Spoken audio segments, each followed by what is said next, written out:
أشرف الأنبياء وسيد المرسلين سيدنا محمد وعلى آله وأصحابه أجمعين. اللهم صل على سيدنا محمد وعلى آل سيدنا محمد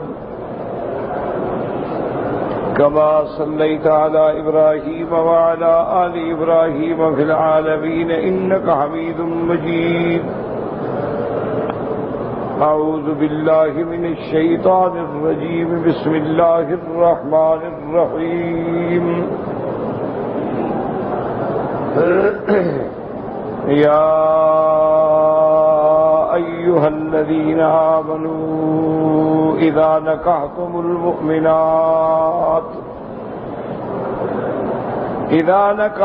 المؤمنات ثم طلقتموهن من قبل أن تمسوهن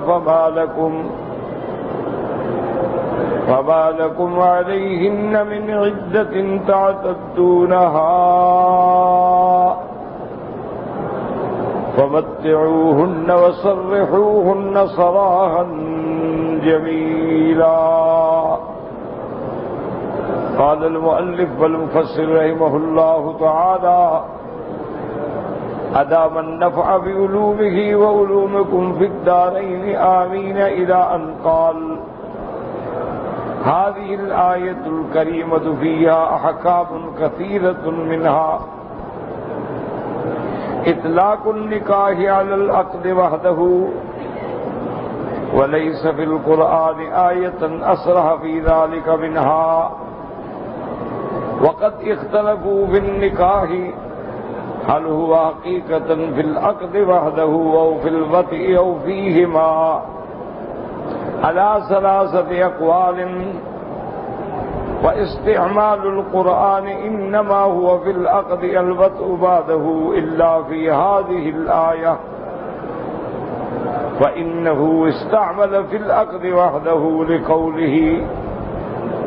لقوله تبارك وتعالى: إذا نكحتم المؤمنات ثم طلقتموهن من قبل أن تمسوهن، وفيها دلالة لإباحة طلاق المرأة قبل الدخول بها.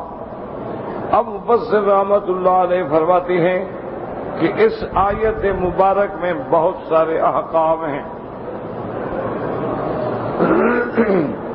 سب سے پہلا حکم جو ہے وہ یہ ہے کہ لفظ نکاح کا تعلق اور اطلاق جو ہے صرف عقد نکاح پر ہونا جائز ہے یا نہ. لفظ نکاح جو ہے اس کے اندر تین قول ہیں. ایک قول تو یہ ہے کہ نکاح کا معنی ہی یہ ہے کہ جب آدمی کہے میں نے اس عورت سے نکاح کیا، مانا جماع کیا، وطء کیا. یا نکاح کا معنی یہ ہوتا ہے کہ عقد بھی اور اس کے بعد وطء بھی، جماع بھی. یا نکاح کا معنی یہ ہوتا ہے کہ صرف ایجاب قبول، بروبرو گواہان، تعیین حق المہر ہوئی لیکن دخول نہیں ہوا، پھر بھی نکاح. اب مفسر رحمۃ اللہ علیہ یہ سمجھا رہے ہیں کہ قرآن پاک میں جہاں جہاں لفظ نکاح آیا ہے اس سے مراد یہ ہے کہ مرد نے عورت کے ساتھ جماع کیا، وطء کی. صرف یہ آیت مبارک ہے جو صراحتاً اس بات پہ دلالت کر رہی ہے کہ لفظ نکاح جو ہے وہ بغیر وطء کے بھی ہوتا ہے، کہ انسان نے ایک عورت سے نکاح کیا، خطبہ ہے، گواہ ہے، ایجاب ہے، قبول ہے، حق المہر ہے، لیکن رخصت ہی نہیں ہوئی. میاں نے بیوی دیکھی نہیں، بیوی نے بھی میاں کو نہیں دیکھا. کبھی اولیاء الامور بھی تو نکاح کر دیتی ہے نا، بیوی عورت مرد کے سامنے نہیں آتی، تو اس کو بھی نکاح کہتے ہیں. اور دوسرا مسئلہ یہ ہوا کہ طلاق ہوگی ہی نکاح کے بعد، اگر نکاح ہی نہ ہو تو پھر طلاق کیسی؟ تو طلاق کا مطلب ہی تب ہوتا ہے کہ پہلے عورت آپ کے نکاح میں تو ہو نا، اسی لیے حکم ہے نا کہ جب آپ کے پاس وہ چیز ہی نہیں ہے تو آپ بیچ کیسے رہیں گے؟ مثلاً آپ کہیں کہ جتنی ہوا میں چڑیاں اڑ رہی ہیں میں نے آپ کو بیچ دی 2000 میں، تو عقل کی بات ہے بھائی، نہ تمہارے ہاتھ میں ہے نہ تمہیں پتا ہے کتنی ہے، سودا کیسے ہو گیا؟ اسی لیے یہ بیوع جو ہے نا حرام ہوتے ہیں، جیسے ہمارے یہاں مچھلی بیچ دیتے ہیں، جیسے ہمارے ہاں باغ بیچ دیتے ہیں، ابھی پھل ہی نہیں آیا، ابھی پھل لگا ہی نہیں ہے، پتہ نہیں پھل لگے گا نہیں لگے گا، تھوڑا لگے گا زیادہ لگے گا، یہ سب بے شریعت میں حرام، اس کا بے ہونا بھی شریعت کے خلاف ہے، اسلام کے خلاف۔ اور آج کل تو خیر اللہ معاف کرے، یعنی ایسے ایسے بیوع آ گئے ہیں کہ 5 سال کے لیے اکٹھا باغ بیچ دیتے ہیں، 5 سال، اگلے سال چاہے 1 روپے کا پھل بھی نہ آئے لیکن بیچ دیا ہے، تو یہ بالکل حرام۔ اسلام یہ کہتا ہے کہ جب پھل آ جائے نظر آئے پھر سودا کرو، اس کے بغیر جو ہے وہ بے حرام۔ اسی طرح اسلام کہتا ہے جب عورت تیرے نکاح میں بھی نہیں ہے تو طلاق کا کیا مطلب؟ پہلے نکاح ہوگا تو پھر طلاق ہوگی۔ اس لیے مفسر رحمت اللہ علیہ فرماتے ہیں کہ ان آیات مبارکہ میں بہت احکام ہیں اور اللہ تبارک و تعالی نے بیان فرمائے ہیں۔ پہلا تو یہ ہے کہ اطلاق النکاح علی العقد وحدہ، کہ نکاح کا اطلاق جو ہے صرف نکاح پہ، صرف عقد پہ ہوگا۔ وَلَيْسَ فِي الْقُرْآنِ آیَةٌ، قرآن میں اس کے علاوہ کوئی آیت ایسی نہیں جو صراحتاً اس بات پہ دلالت کرے کہ نکاح کا لفظ جو ہے صرف عقد نکاح پہ بھی ہوتا ہے۔ وَقَدْ اخْتَلَفُوا فِي النِّكَاحِ، نکاح کے لفظ میں اختلاف ہے۔ هَلْ هُوَ حَقِيقَةً فِي الْعَقْدِ وَحْدَهُ، کیا نکاح کا معنی صرف عقد نکاح ہے؟ او فی الوطء، یا نکاح کا معنی جماع ہے؟ او فیہما، یا دونوں پر اطلاق ہے کہ نکاح بھی ہو اور اس کے بعد رخصتی بھی ہو؟ علی ثلاثۃ اقوال، اس میں 3 قول ہیں۔ واستعمال القرآن انما هو فی العقد الوطء بعدہ الا فی هذه الآیہ، قرآن پاک میں جہاں جہاں لفظ نکاح کا آیا ہے تو اس کا معنی یہ ہوتا ہے کہ عقد بھی ہو اور اس کے بعد وطی بھی ہو۔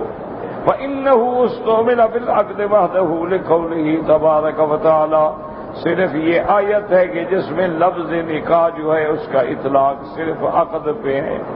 اللہ فرماتے ہیں یا ایھا الذین آمنوا اذا نکحتم المؤمنات ثم طلقتموهن من قبل ان تمسوهن وفيهما دلالة لإباحة طلاق المرأة قبل الدخول بها۔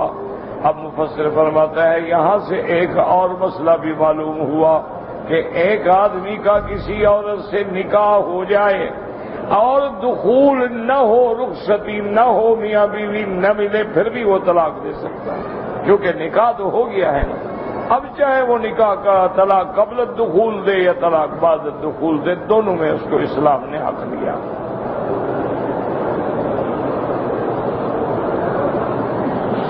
وقوله تبارك وتعالى يا أيها الذين آمنوا إذا نكحتم المؤمنات خرج مخرج الغالب إذ لا فرق في الحكم بين المؤمنة والكتابية في ذلك بالاتفاق۔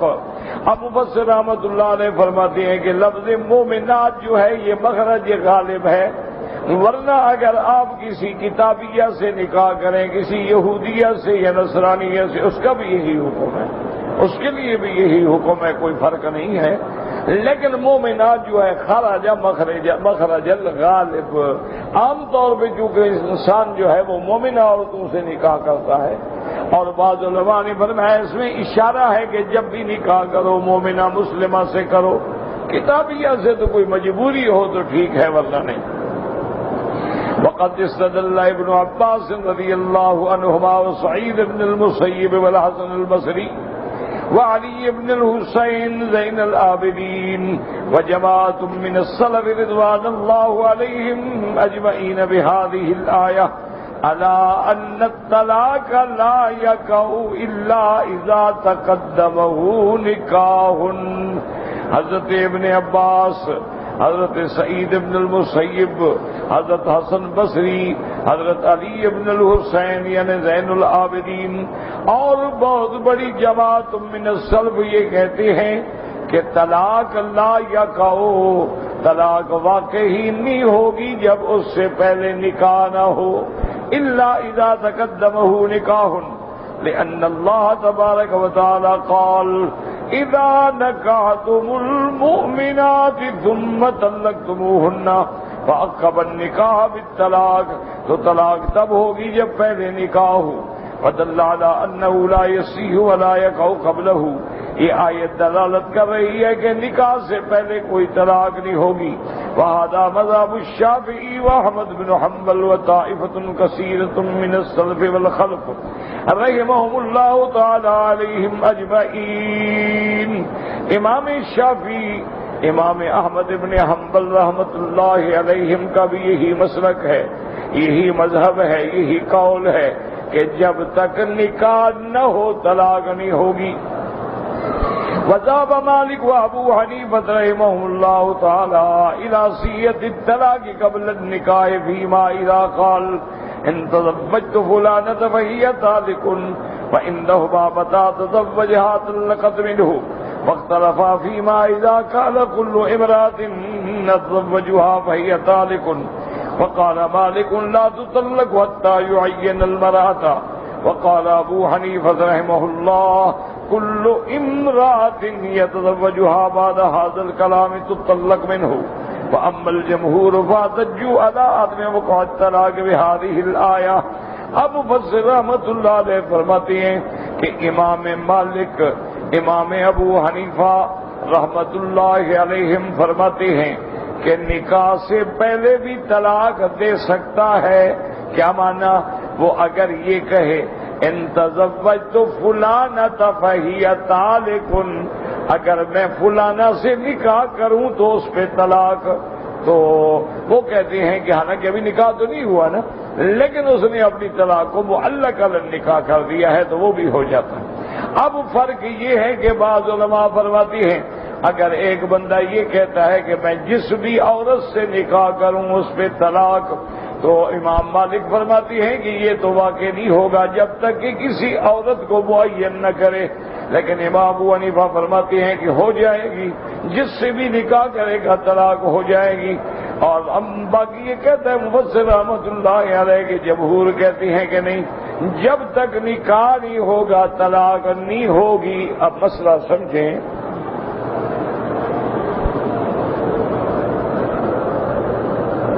امام شافعی رحمت اللہ علیہ اور امام احمد ابن حنبل رحمت اللہ علیہم یہ دونوں امام ہیں. اللہ ان کی قبروں پہ کروڑوں رحمتیں فرمائے. اللہ نے ان کو بڑا مقام دیا ہے فقہ میں. ان کا مذہب یہ ہے کہ جب تک نکاح نہ ہو طلاق ہوگی ہی نہیں. اچھی طرح مسئلہ سمجھ.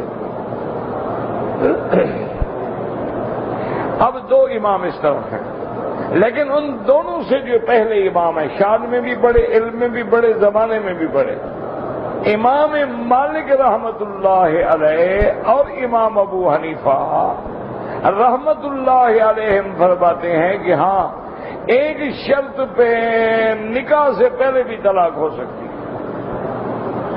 اگر وہ یہ کہے کہ ان تزوجت فلانۃ، میں اگر فلاں عورت سے نکاح کروں تو اس پہ طلاق، تو جب نکاح کرے گا طلاق ہو جائے گا. اچھا ایک دوسری شرط ہوتی ہے، آدمی کبھی آگے کہتا ہے جی میں دنیا میں جس عورت سے بھی نکاح کروں نا اس پہ طلاق، تو اس کو امام مالک تو نہیں مانتے. وہ کہتے ہیں کہ نہیں، جب تک عورت معین نہ کرے طلاق نہیں ہوگی. امام ابو حنیفہ فرماتے ہیں ہو جائے گی. اب مسئلہ سمجھو، صرف سمجھ کی بات ہوتی ہے. اتفاق ایسے ہیں، آج کل ہم ایسے مشکل دور سے گزر رہے ہیں کہ ہمارا علم بھی محدود ہے، تقوی بھی مفقود ہے، اور ایک دوسرے کے بارے میں سوء ظن غالب ہے، اس لیے فوراً سے پہلے ہم بھڑک اٹھتے ہیں، لیکن ائمہ کی بات کو سمجھنے کی کوشش نہیں کرتے۔ جیسے آج کل ہمارے بعض دوستوں نے، بعض بھائیوں نے اللہ عالم جہالت کی وجہ سے یا ضد کی وجہ سے ایک بات بڑی پھیلائی ہوئی ہے کہ دیکھو جی حنفیوں کی کتاب میں لکھا ہوا ہے کہ اگر کوئی بندہ اپنی ماں سے زنا کرے تو اس پہ حد ہی نہیں۔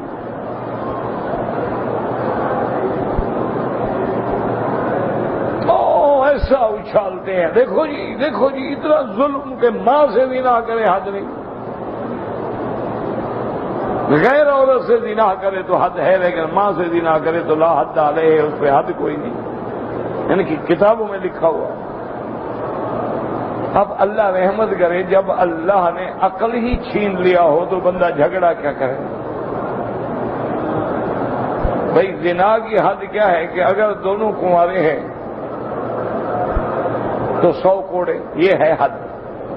دونوں شادی شدہ ہے، رجم، یہ ہے حد۔ یہ آدمی جو ہے یہ تو اصل جرم سے بھی آگے بڑھ گیا ہے، اس لیے امام ابو حنیفہ فرما رہے ہیں کہ اس کو یہ نہیں ہے کہ اگر یہ کنوارا ہو تو کوڑے مار دیں، اس کو قتل کیا جائے گا، وہ حد نہیں ہوگی۔ مانا سمجھیں، لا حد علیہ، وہ 100 کوڑے والی حد نہیں ہوگی، بس ایسے زندگی کو تو قتل کیا جائے گا کہ ماں سے زنا کرتا ہے، یہ مانا ہے لا حد علیہ۔ یہ مانا نہیں کہ اس میں کچھ بھی نہیں، ماں سے جب زنا کرتا رہے چھوڑ دو، کوئی عقل کی بات ہے۔ اب اسی کو سمجھیں، دیکھو جی کہتے ہیں کہ نکاح کے بغیر طلاق، نکاح کے بغیر طلاق، کہاں ہے نکاح کے بغیر طلاق؟ شرط کیا ہے کہ جب میں شادی نکاح کروں گا تو ان تزوج، تو اگر میں نے شادی کی تو طلاق ہوگی۔ طلاق شادی کے بعد ہوگی پہلے ہوگی؟ مسئلہ تو وہی ہے، نکاح ہوگا تو طلاق واقع ہوگی نا، نکاح سے پہلے طلاق کہاں ہو رہی ہے؟ وہ تو کہہ رہا ہے نا کہ اگر میں نے شادی کی نکاح کیا تو طلاق، نکاح کرے گا تو طلاق آئے گی نا، نکاح نہ کرے تو نکاح کے بغیر تو طلاق ہوئی نا۔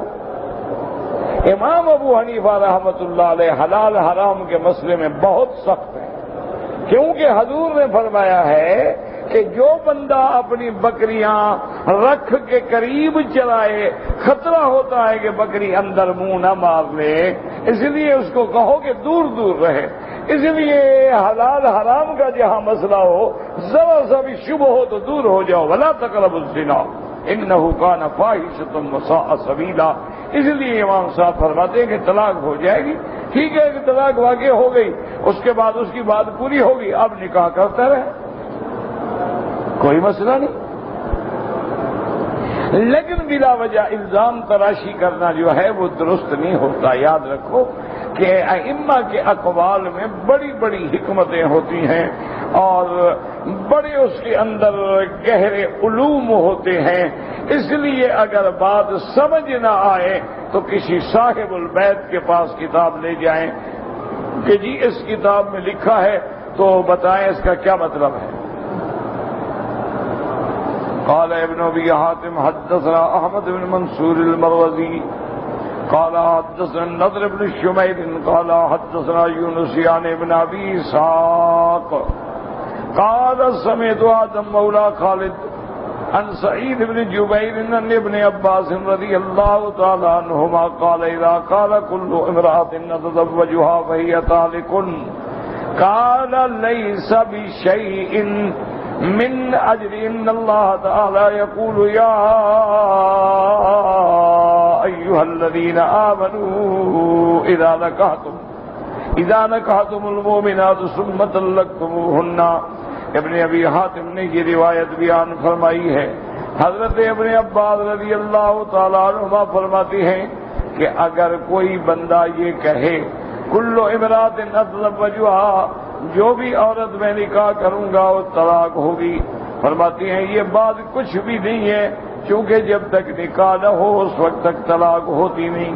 وحدثنا محمد بن اسماعیل الاحمسی قال حدثنا وكيع عن بن ناصر بن مسلم بن يناك عن ابن عباس رضي الله عنهما قال انما قال الله عز وجل واذا نكحتم المؤمنات ثم طلقتموهن الا ترى ان الطلاق بعد النکاح۔ اس حدیث میں بھی حضرت ابن عباس فرماتی ہیں کہ اللہ فرما رہے ہیں اذا نکحتم المؤمنات ثم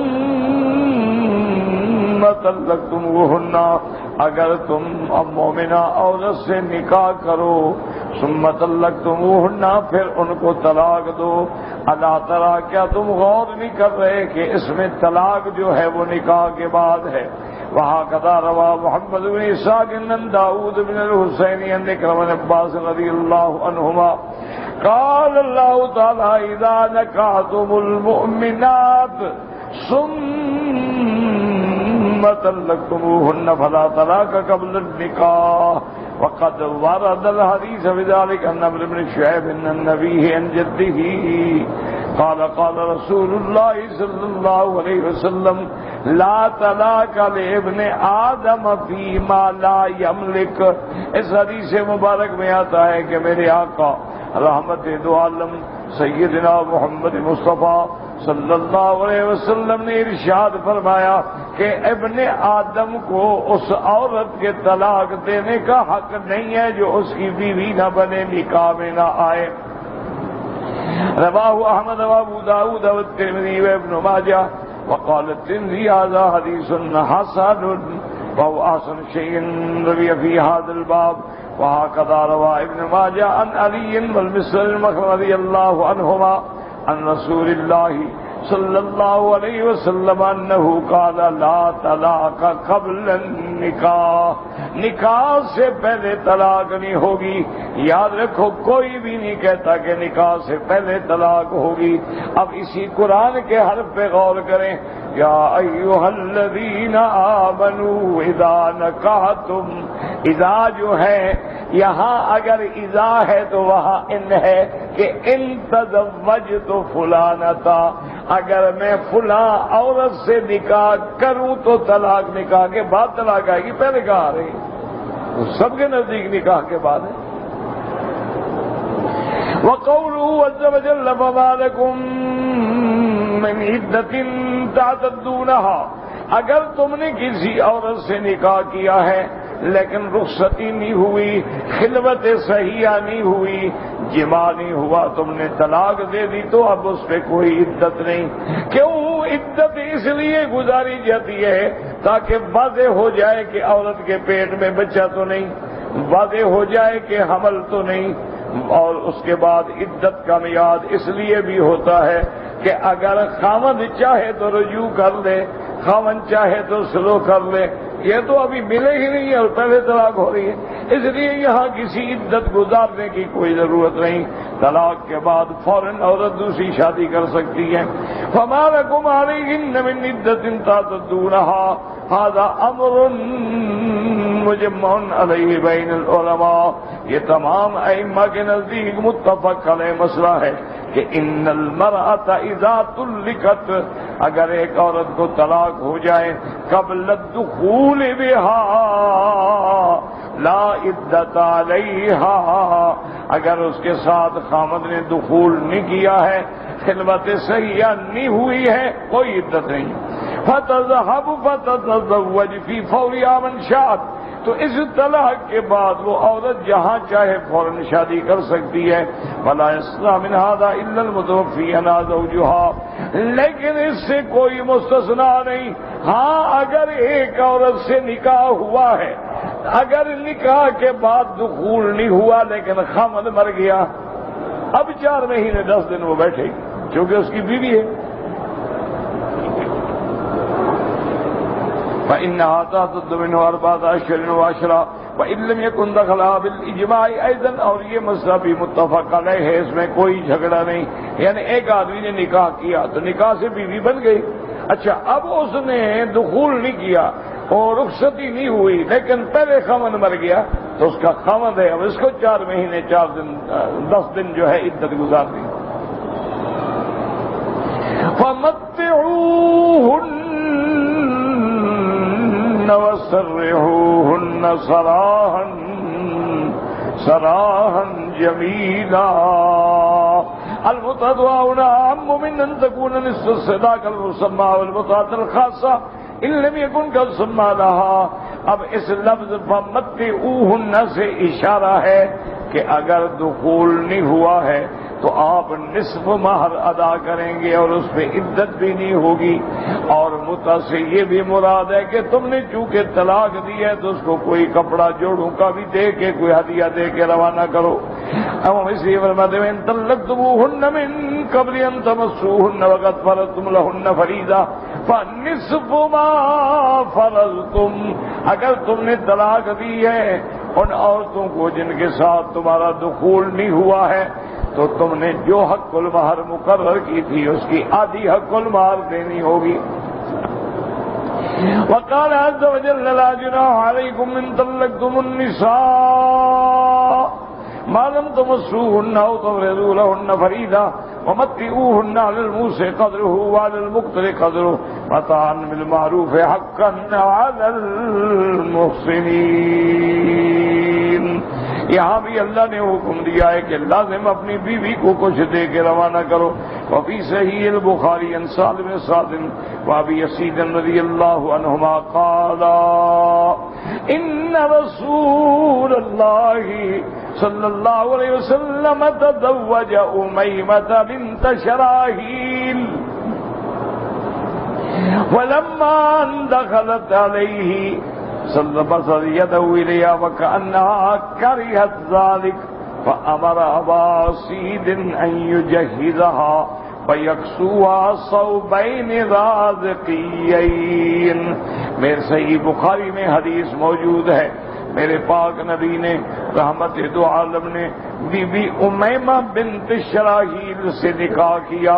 فلما ان دخلت علیہ، جب وہ بی بی آئی، بسط یدہ الیہا، حضور پاک نے اپنا ہاتھ بڑھایا بیوی کو پکڑنے کے لیے، بٹھانے کے لیے، لیکن اس کو ناگوار گزری یہ بات۔ حضور پاک فوراً اٹھ کے آ گئے اور آپ نے فرمایا ابا اسید، اس کو میں نے طلاق دے دیا، یجہزھا، اس کو سامان بھی دے دو، 2 کپڑے بھی دے دو۔ رازقین علاقے کے کپڑے تھے، اسی نام سے مشہور تھے۔ قال علی بن ابی طلحہ رضی اللہ عنہما ان كان سمى لها صداقا فليس لها الا النصف وان لم يكن سمى لها صداقا امتعها على قدر اسره ويسره وهو الصلاح الجميل۔ حضرت علی بن ابی طلحہ فرماتی ہیں ان كان سمى لها صداقا، نکاح کے وقت اگر مہر معین ہو گئی تھی مثلا 1000 ریال تو اب آدھی مہر دے گا 500 ریال، لیکن کوئی مہر مقرر نہیں ہوئی تھی تو اب بھی لازم ہے کہ اپنی بیوی کو اپنی طاقت کے مطابق، امیر ہے تو امیرانہ، غریب ہے تو غریبانہ، درمیانی طاقت ہے تو اسی حیثیت سے کپڑے لباس دے کے عزت کے ساتھ روانہ کرے۔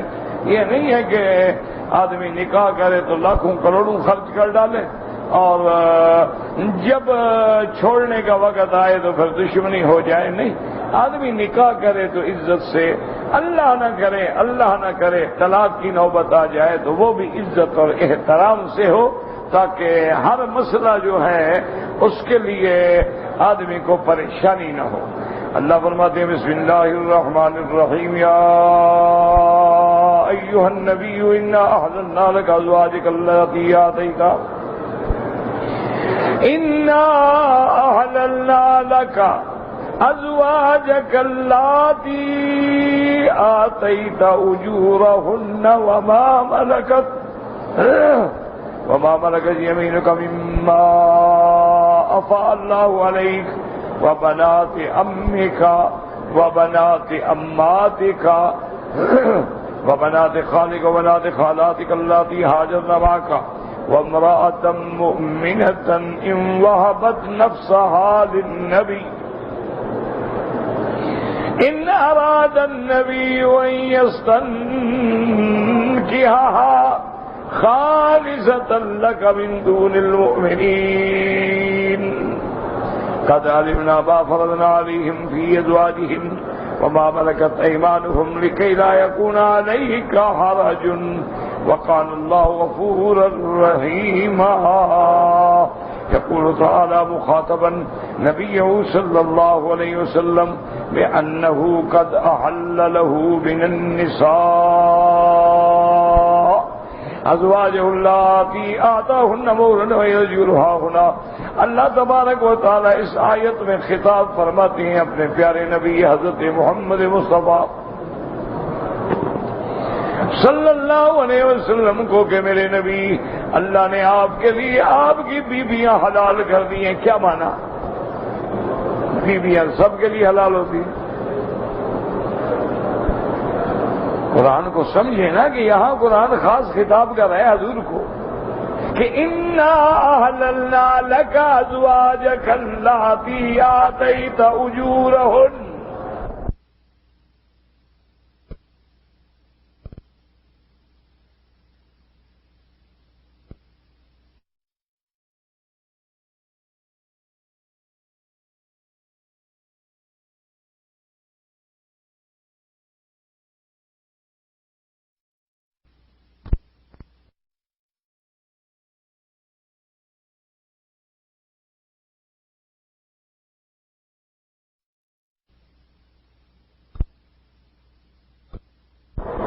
تو پھر حضور کو خاص خطاب کر کے کہ میں نے میرا مدنی میں نے آپ پہ آپ کی بیویاں حلال کر دیں. اشارہ ہے کہ امت کے پاس تو 4 ہیں. جب یہ آیت اتری میرے مدنی کے گھر میں تو 9 عورتیں ہیں. اس لیے اللہ نے فرمایا یہ سب ہم نے آپ کے لیے حلال کر دی ہیں, آپ پہ کوئی اعتراض نہیں. یہ اشارہ ہے, ورنہ تو ہر عورت ہر کسی کے لیے حلال ہے. اشارہ ہے کہ میرا مدنی آپ کے لیے جتنی بیویاں یہ سب حلال ہیں جن کی آپ نے حق المہر دے دی ہے. كما قالوا مجاهد غير واحد قد كان مهر النساء 12 أوقية ونصف وهو النصف أوقية. یعنی اکثر حضور کی بیویوں کی جو حق المہر ہے تقریباً 10 اوقیہ اور آدھا 10.5 اوقیے. فالجمیع 500 درہم, یعنی تقریباً سب کی قیمت اس زمانے میں 500 درہم. الا ام حبیبۃ بنت ابی سفیان, لیکن حضور کی بیوی ام حبیبہ ابی سفیان کی بیٹی جو ہیں ان کی حق المہر زیادہ ہے, کیونکہ وہ تو بادشاہ نجاشی نے ادا کی تھی, حضور نے تو ادا نہیں کی تھی. کیوں؟ فإنه أمهرها عنه النجاشی رحمت اللہ علیہ. بادشاہ حبشہ نے حق المہر حضور کی طرف سے ادا کی تو اس نے 400 دینار 400 دینار دیے تھے. وَإِلَّا صَفِيَّةَ بِنْتَ حُيِيٍّ فَإِنَّهُ اصْطَفَاهَا مِنْ صَبِيِّ خیبر. اور بی بی صفیہ جو ہیں یہ تو خیبر کے قیدیوں میں آئی تھی. ثُمَّ أَعْتَقَهَا, پھر حضور نے ان کو آزاد کر دیا. فَجَعَلَ إِتْقَهَا صِدَاقَهَا, حضور نے فرمایا میں تمہیں آزاد کرتا ہوں اور یہ آزاد کرنا جو ہے تیری حق المہر کے عوض ہو گیا. وَكَذَلِكَ جُوَيْرِيَّةَ بِنْتَ الْحَارِثِ الْمُسْتَلْقِيَّةَ أَدَّىٰ عَنْهَا كِتَابَتَهَا إِلَىٰ ثَابِتِ بْنِ قَيْسٍ بْنِ شَمَّاسٍ وَزَوَّجَهَا. اسی طرح بی بی جویریہ بنت الحارث ان کو بدلے کتابت جو تھا حضور نے کہا تیرا بدلے کتابت میں ادا کر دیتا ہوں, لہذا گویا وہ بدلے کتابت جو ہے وہ حق المہر ہو گیا.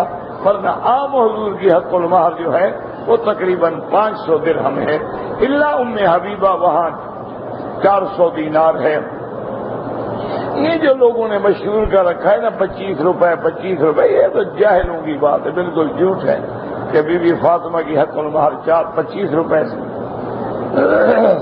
اچھا خدا کی شان دیکھو، حق المہر کے وقت ان کو سنت یاد آ جاتی ہے، داڑھی مڈاتے وقت سنت یاد نہیں آتی۔ کوئی عقل کرو، کوئی لحاظ کرو۔ تم نے سنتوں کا تو پچڑا گڑ ڈالا ہے، اب کیا سنت ہے حق المہر میں یاد آ رہی ہے؟ تم نے تو سنتوں کا باقاعدہ جنازہ پڑھ دیا ہے، نہ نماز کی سنتیں رہ گئیں، نہ لباس کی سنتیں رہ گئیں، نہ شکل کی سنتیں رہ گئیں، نہ اعمال و افعال کی سنتیں رہ گئیں، اور تو قصہ ہی پاری نہ ہو گیا۔ اب تو خال خال لوگ ہیں جو لباس میں، جو شکل میں، صورت میں، اقوال میں، افعال میں، اعمال میں، کھانے میں، پینے میں، اٹھنے میں، بیٹھنے میں جن کو سنت محمد مصطفیٰ کا خیال ہے، اور تو قلیل من عبادی الشکور۔ واللہ اعلم۔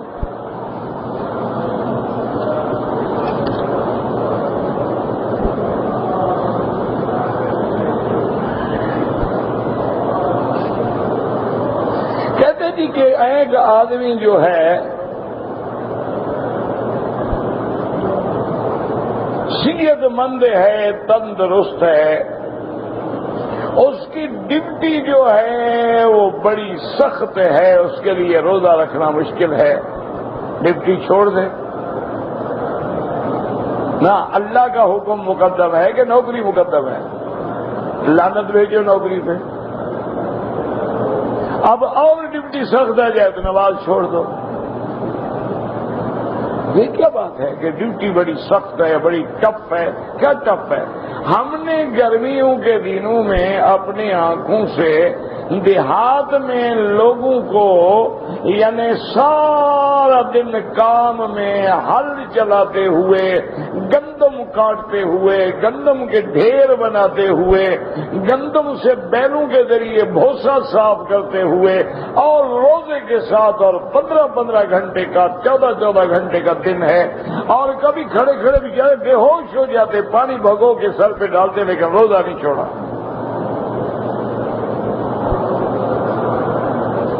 ہماری ڈیوٹی بڑی ٹف ہے جناب۔ کیا ٹف ہے؟ ایئر کنڈیشن میں کھڑے ہو، ڈیوٹی تمہاری ٹف ہے۔ اب آپ دیکھیں یورپ کے علاقوں میں جائیں، کبھی 22 گھنٹے کا دن ہوتا ہے، ٹھنڈا علاقہ ہے، پتہ ہی کوئی نہیں لگتا۔ اور پھر یہاں پر زندگی کا تو سوال ہی نہیں ہے، الا جو لوگ پہاڑوں پہ کام کرتے ہیں، پتھروں پہ کام کرتے ہیں، ان کی ڈیوٹیاں سخت ہیں، لیکن ان کے لیے بھی اصول ہیں، وہ صبح کام بند کر دیں گے، پھر رات کو کریں، اور باقی وقت جو ایئر کنڈیشن چلا کے سو جائیں گے۔ آپ دفتر میں کھڑے ہیں، کسی جگہ کھڑے ہیں، ایئر کنڈیشن چل رہے ہیں، آپ کو کیا تکلیف ہے؟ کیا آپ کی ڈیوٹی ٹف ہو گئی ہے؟ بالکل آپ روزہ نہیں چھوڑ سکتے، نوکری چھوڑ دیں، چھٹی لے لیں۔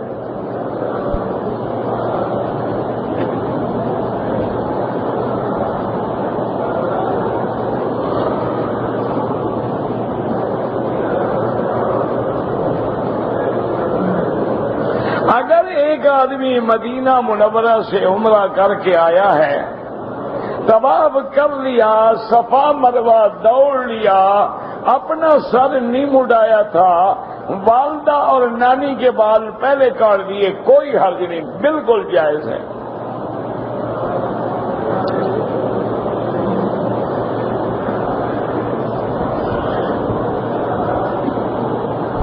حالت احرام میں خوشبو استعمال کی، یعنی احرام باندھنے کے بعد اگر بندے نے پورے بدن پہ خوشبو لگائی، یا دونوں ہاتھوں پہ، یا ایک ہاتھ پورے پہ خوشبو لگائی، پھر دھویا بھی نہیں، زائل بھی نہیں کیا، لگا رہا، ایک بکری دم پڑ گئی۔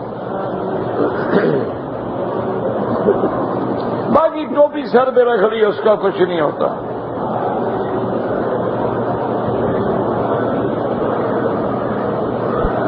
وسیلے سے مانگنے کا شرعی حکم کیا ہے؟ میرا بھائی، وسیلہ سواد سے نہیں لکھا جاتا، سین سے لکھا جاتا۔ بہرحال وسیلہ اعمال صالحہ سے پکڑیں، یا زندہ آدمی سے کہیں کہ میرے لیے دعا کرو، اس کے علاوہ وسیلے کا حکم نہیں ہے۔ وہ دعائیں جو سارے قرآن میں ہیں آپ پڑھ کے دیکھ لیں، ربنا آتنا فی الدنیا، ربنا ظلمنا انفسنا، ربنا لا تؤاخذنا ان نسینا او اخطأنا، رب انی مغلوب فانتصر، رب انی مسنی الضر، کہاں ہے وسیلہ؟ کسی دعا میں وسیلے کا ذکر نہیں ہے۔ اسی طرح میرے مدنی پاک کی جتنی دعائیں ہیں، اللہم احسن عاقبتنا فی الامور کلہا، رب اغفر وارحم وانت خیر الراحمین، اللہم انک عفو کریم عظیم تحب العفو فاعف عنا، اللہم لا مانع لما اعطیت ولا معطی لما منعت، اللہم انت السلام ومنک السلام۔ نہ نبی کی دعا میں ہے نہ قرآن میں ہے۔ جب بھی دعا مانگو سیدھی اللہ سے مانگو۔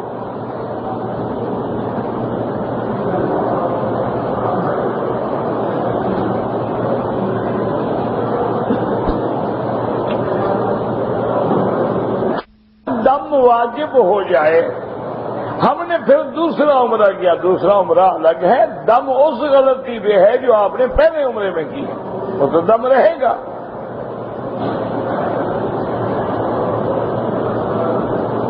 اگر کسی زندہ آدمی نے تمہیں کہا ہے، وصیت کی ہے کہ میرے لیے عمرہ کرنا، اس کے لیے اگر عمرہ کرو تو جائز ہے، ورنہ کوئی ضرورت نہیں۔ آپ اپنے لیے عمرہ کریں، سب کے لیے دعا کریں۔ میرے استاد سے میں نے ابتدا میں چھوٹی کتابیں پڑھتا تھا، بڑے سیدھے فقیر آدمی تھے، وہ تو فوت ہو گئے، لیکن کل ان کی اہلیہ بھی، استاد غلام سرور ان کا نام تھا، ان کی اہلیہ بھی فوت ہو گئی، اللہ مغفرت فرمائے۔ اسی طرح حضرت مولانا شفیق الرحمان درخواستی جو خود بڑے عالم محدث تھے، خود فوت ہو گئے، 2 دن بعد اہلیہ بھی فوت ہو گئی۔ انا للہ و انا الیہ راجعون۔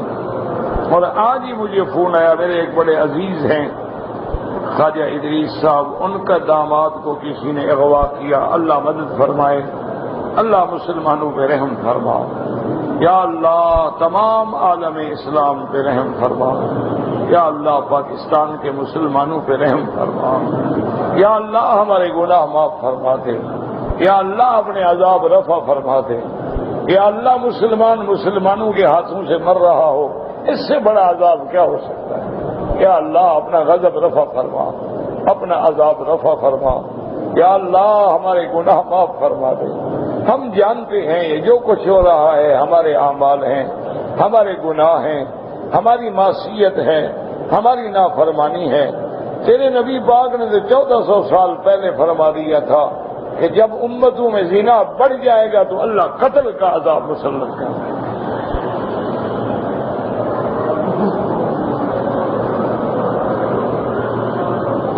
حضور پاک نے کسی بیوی کو طلاق دی، ہاں اسی بیوی کو، امیمۃ ابن شراحیل، اس کو آپ نے فرمایا الحقی باہلک، اور ابھی اس سے دخول بھی نہیں ہوا تھا۔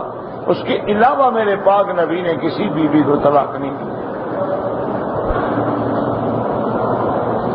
کیا ماں باپ اگر کہیں کہ بیوی کو طلاق دو تو یاد رکھو کہ کیا پہلے بیوی قصوروار ہے؟ اگر قصوروار نہیں ہے اور ماں باپ غصے میں کہتے ہیں تو کوئی ضروری نہیں تعمیل کرنے کی۔ ہمارے لیے ماں باپ کے حکم تب واجب ہے جب شریعت کے خلاف نہ ہو۔ اگر آدمی نہ دے طلاق کوئی حل نہیں، ہاں لیکن اعلیٰ مرتبہ اطاعت کا یہ ہے کہ اگر ماں باپ کہیں تو طلاق دیں، یہ پھر اعلیٰ درجہ، ورنہ نہ دو تو تم گناہ گار نہیں ہو، یعنی یہ مسئلہ سمجھو۔ مثلا حضرت ابراہیم علیہ السلام مکہ میں تشریف لائے اور اللہ کی شان یہ ہے کہ حضرت اسماعیل نہیں تھے۔ ان کے گھر میں آئے، ان سے پوچھا کہ بھئی آئین اسماعیل کہاں ہے؟ انہوں نے کہا وہ شکار پہ گئے ہیں۔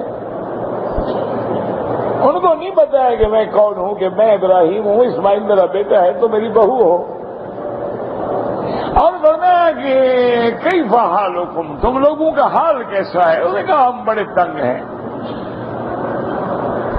نحن فی ضیق و شدت، بہت بڑی تنگی ہے، ما سوا گوشت کے اور پانی کے کچھ ملتا ہی نہیں ہے۔ حضرت اسماعیل جاتے ہیں حرم کے باہر حدود سے شکار کر کے لاتے ہیں، اور مائے زمزم ہے، اس کے علاوہ نہ گندم ہے، نہ کھانا ہے، نہ پینا ہے، نہ کچھ ہے، ہم بڑے تنگ ہیں۔ آپ نے فرمایا اچھا جب تمہارا شوہر اسماعیل آ جائے تو کہنا ایک بزرگ آئے تھے، وہ سلام بھی دے رہے تھے اور کہہ رہے تھے کہ غیر اتبت بابک، اپنے دروازے کی چوکھٹ بدل ڈالو۔ اب اللہ کی شان ہے، حضرت اسماعیل ہے، انہوں نے پوچھا کوئی گھر میں آیا؟ انہوں نے کہا ایک بزرگ آئے تھے، ایسی داڑھی مبارک، ایسا چہرہ، ایسی شکل۔ انہوں نے کہا اللہ کی بندی وہ تو میرا باپ تھا ابراہیم، کچھ کہہ گئے، تم سے کچھ پوچھا تھا؟ انہوں نے کہا پوچھا تھا کہ کیا حال ہے؟ کیا کہا تم نے؟ میں نے کہا حضرت بڑے تنگ ہیں۔ انہوں نے کہا اچھا پھر انہوں نے کچھ کہا تھا؟ انہوں نے کہا تھا کہ غیر اتبت بابک، اسماعیل سے کہہ دینا کہ اپنے دروازے کی چوکٹ بدل ڈالے۔ انہوں نے کہا ابا نے حکم دیا علی کی بھی علیک، میں نے تمہیں طلاق دی ہے، جاؤ اپنے خاندان سے۔ تو والدین کا یہ ہے عظمت کا مقام۔ حضرت عمر جیسے آدمی کے بیٹے حضرت عبداللہ ابن عمر نے شادی کی، حضرت عمر وہاں پسند نہیں کرتے تھے۔ اچھا خدا کی شان ہے، میاں بیوی میں اتنی محبت ہو گئی کہ حضرت عبداللہ ابن عمر اپنی اس بیوی کے بغیر رہ بھی نہیں سکتے تھے۔ حضرت عمر نے ایک دن بلایا، فرمایا طلق زوجتک، اپنی بیوی کو طلاق دے دو، ورنہ میرے ساتھ تعلقات ختم کرو۔ حضرت عبداللہ ابن عمر نے جا کے بیوی کو طلاق دی، اس کو گھر بھیجا اور آ کے بتلایا کہ ابا جان میں نے طلاق دے دی۔ ٹھیک ہے، لیکن اس طلاق کا اتنا اثر ہوا کہ حضرت عبداللہ ابن عمر اکیلے بیٹھ کے روتے رہتے تھے۔ بیوی ہے اور بلا وجہ طلاق ہو گئی، اور پھر بیوی سے محبت بھی ہو، تو کچھ صحابہ اکٹھے ہو کے آئے حضرت عمر کی خدمت میں۔ انہوں نے کہا امیر المومنین آپ تو جلالی ہیں نا، سخت آدمی ہیں، مہربانی کرو بچے پہ رحم کرو، اپنی بیوی کے لیے رو رہا ہے بیچارہ، اچھا اس کو کہو جائے رجوع کر لے اور بیوی کو واپس لے آئے گا۔ تو پھر حضرت عمر نے معافی دی۔ تو بہرحال اگر تو تم ان جیسے بیٹے بنتے ہو پھر تو طلاق دے دو، ورنہ اگر نہ دے سکو تو تم گنہگار نہیں ہوگے۔ لیکن بیوی کی وجہ سے اگر والدین کی نافرمانی کرو گے تو پھر جہنم جاؤ گے، یہ دیکھ لو۔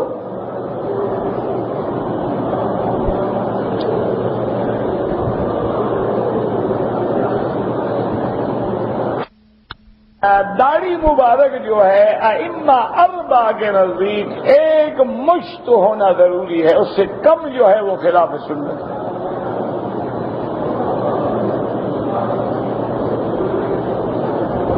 کوئی اہل سنت کسی شیعہ عورت سے نکاح کرے بالکل نہ کرے، آنے والی نسلوں میں پھر جھگڑے پیدا ہوتے ہیں۔ میرے اپنے کچھ دوست ہیں بڑے بڑے دیندار ماشاءاللہ، انہوں نے شوق کے مارے شادیاں کر لی شیعہ خاندان میں، اب جو اس سے اولادیں ہوئی ہیں مشکل پیدا ہو گئی۔ وہ ماتم کرتے ہیں وہ نہیں کرتے، وہ مجلس پڑھتے ہیں وہ نہیں کرتے، وہ ذاکر بلاتے ہیں وہ نہیں، روز لڑائی ہے۔ اس نے گھر پہ شیعہ علم لگایا ہوا ہے، وہ آتا ہے رات کو توڑ دیتا ہے،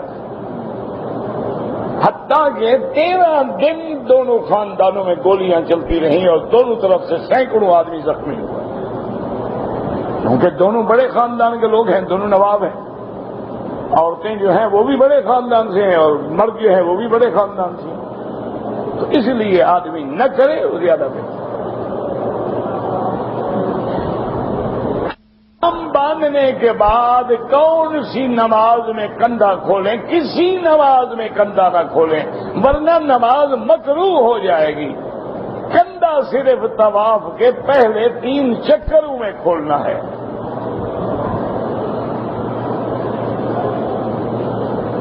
عمرے کہنے والے کو حاجی کہیں بالکل نہیں، اس نے حاجی کیا ہی نہیں تو حاجی کیوں کہو، کیوں جھوٹ بولو؟ بھائی اس نے حاجی تو کیا نہیں، حاجی کیسے بن گیا؟ اب تو حاجی کو بھی حاجی نہ کہو، ہمیں کیا پتا کس کا حج قبول ہے کہ کس کا قبول نہیں۔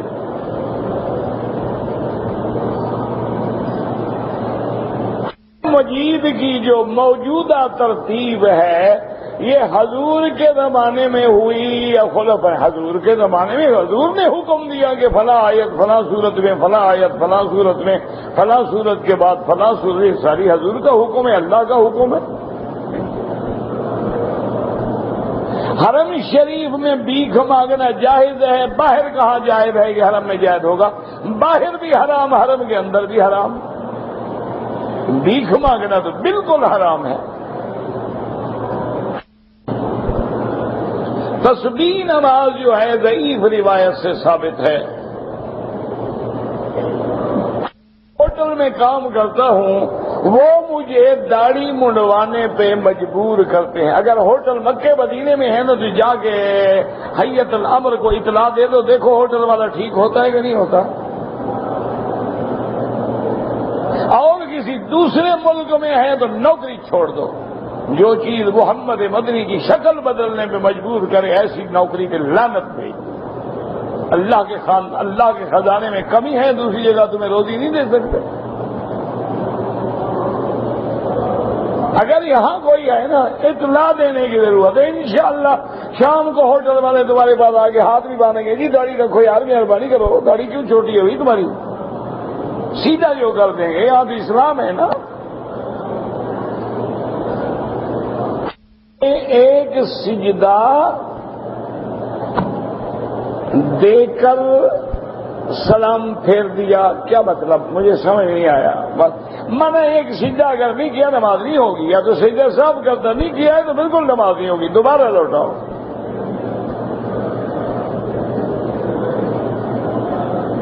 طواف کے دوران زمزم یا اور کچھ کھانا پینا جائز ہے اگر مجبوری ہے، جیسے رمضان میں لوگ طواف کر رہے ہیں اور حکم ہے کہ افطار جلدی کرو، ابھی ہمارے 2 چکر باقی ہیں، تو لازمی بات ہے کہ کھجور منہ میں ڈال کے افطار کر دیا۔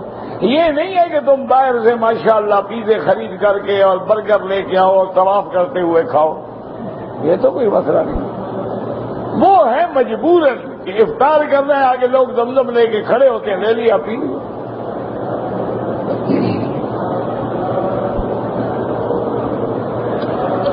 ایک آدمی کو اگر گیس کی تکلیف ہے، مسجد میں بیٹھتا ہے تو ہوا خارج ہوتی رہتی ہے، وہ معذور ہے بیچارہ، کیا کرے؟ اس پہ کوئی گناہ نہیں، لیکن ہر نماز کے لیے وضو لیا کرنا پڑے گا۔ میں موبائل فون کا استعمال کرنا اگر اہم ضرورت ہو، ورنہ بالکل نہ کریں، خاص طور پہ گھنٹیاں بند رکھیں۔ مسجد الحرام میں موبائل فون سے جو فوٹو کھینچتے ہیں بالکل گناہ ہے۔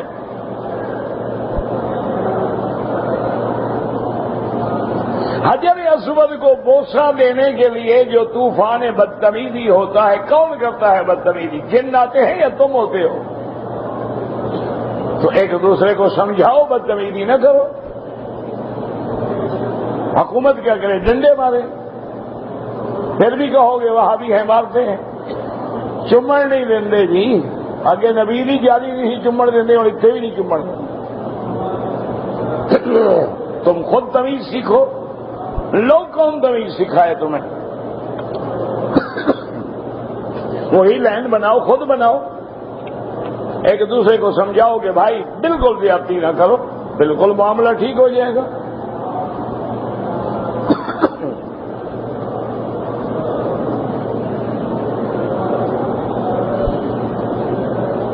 میری والدہ معذور ہیں، نماز بیچاری وہ گدے پہ بیٹھ کے پڑھتی ہیں، بالکل جائز ہے، کوئی بات نہیں، لیکن سجدے کی جگہ اتنی نرم نہ ہو کہ سر اس کے اندر گھس جائے، یا آگے کو پھٹا رکھ لیا، کوئی چیز رکھ لی، سوالوں کے جواب کی سیڑھی مل جاتی ہے۔ مجھے کوئی آج تک پتہ نہیں، مجھے تو کسی نے نہیں دی، لوگ کرتے رہتے ہیں، بیچتے رہتے ہیں، وہ جانے ان کا کام جانے۔ اگر کوئی آدمی ایک دفعہ 3 طلاقیں دے، حنفی مسلک میں 3 ہو جائیں گی، بعض علماء اہل حدیث فرماتے ہیں کہ ایک مجلس میں 3 طلاق ایک ہوتی ہے۔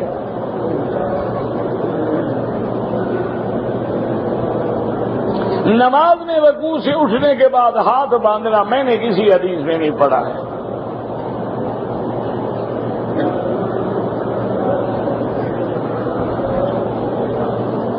میری والدہ کی عمر 52 سال ہے، برقع اور چادر پہنتی ہیں، چہرے کا پردہ نہیں کرتی ہیں، کرنا چاہیے۔ ہاں اگر وہ اتنی بوڑھی ہو گئی ہے، اب 50-55 سال تو ایسا بڑھاپا نہیں ہوتا، بہرحال پردہ کرنا چاہیے۔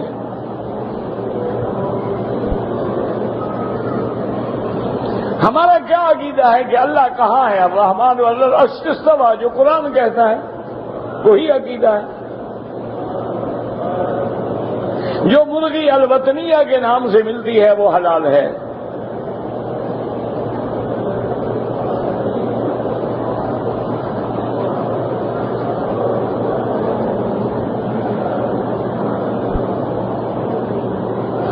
بہرحال اتباع قرآن و حدیث، اگر آپ کا علم اتنا بڑا ہے کہ آپ کو قرآن کے شان نزول کا، آیات کا، ترتیب کا، ناسخ کا، منسوخ کا پتہ ہے، آپ کو تقلید کی کوئی ضرورت نہیں۔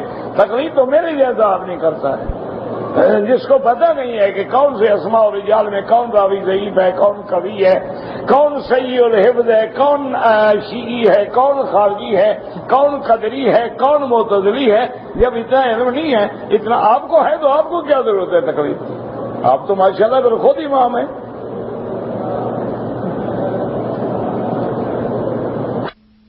اعمال میں بڑی روایات ضعیف ہیں تو ترغیب بھی اٹھا کے دیکھ لیں، منذری کی کتاب بھی اٹھا کے دیکھ لیں، امام بخاری کی بھی کتاب اٹھا کے دیکھ لیں، اگر ان میں ضعیف روایات ہوں جو ان پہ فتویٰ دو ان پر بھی وہی دے دو، اگر ان کو معاف کر دو تو ان کو بھی معاف کر دو، جو فوت ہو گئے اللہ ان پہ رحمتیں کرے۔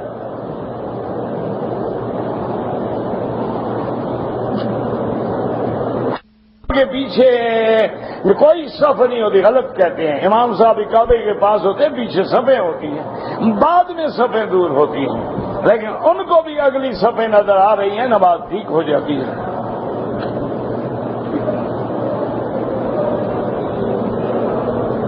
طلاق کے ساتھ مہر بھی ادا کرتا، جب نکاح کرے گا تو مہر دے گا نا، جب نکاح کرے گا۔ کوئی ایسا ہے جو بغیر مہر کے نکاح دے دے؟ ایسا ہو تو مجھے بھی ڈھونڈ دو، میں 5 سال ہو گیا ڈھونڈ رہا ہوں، تھوڑی بہت دے بھی دوں گا۔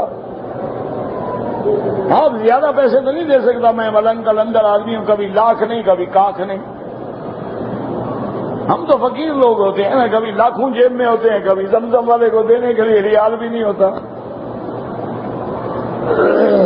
الحمدللہ۔ تو ایسی کوئی رشتہ ملے نا میرے لیے بھی تلاش کر۔ نہیں مذاق کی کیا بات ہے یار، استاد جب بات کرے مذاق کرتا ہے حرم میں بیٹھ کے؟ انا للہ و انا، اللہ کے حرم میں بیٹھ کے نعوذ باللہ میں مذاق کروں گا؟ میں ضرورت مند ہوں۔ کے نزدیک نہیں، تمام جمہور کے نزدیک 3 طلاقیں 3 ہوتی ہیں۔ بیٹھ کر نفل پڑھنے میں آدھا ثواب ملتا ہے، بہرحال کھڑے ہو کے پڑھا کریں۔ اجتماعی طور پہ دعا جو ہے، کیونکہ ید اللہ علی الجماع، اللہ کا ہاتھ جماعت پہ ہوتا ہے۔ اچھا قرآن میں جو لفظ ہے وہ کیا ہے؟ قال ربکم ادعونی، جمع کا صیغہ مفرد ہے۔ استجب لکم جمع ہے مفرد ہے۔ تو کچھ پڑھا کرو، سمجھا کرو۔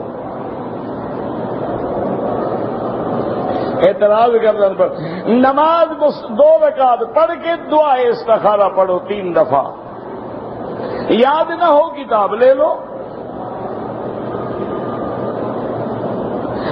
فرض ہے نہ واجب ہے؟ کس نے کہا ہے واجب ہے؟ فاسألوا اہل الذکر ان کنتم لا تعلمون، اللہ کا حکم ہے اور الامر للوجوب ہے۔ اطیعوا اللہ واطیعوا الرسول واولی الامر منکم، کس نے کہا واجب نہیں ہے؟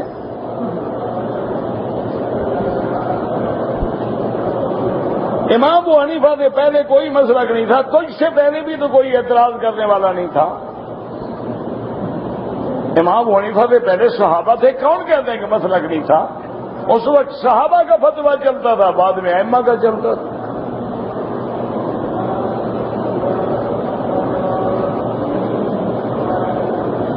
اور اماموں نے ان کی اتباع کی، انہیں کی سارے امام ان کے شاگرد ہیں، اس لیے ان کو بڑے امام کا لقب دیا جاتا ہے کہ امام شافعی جو ہے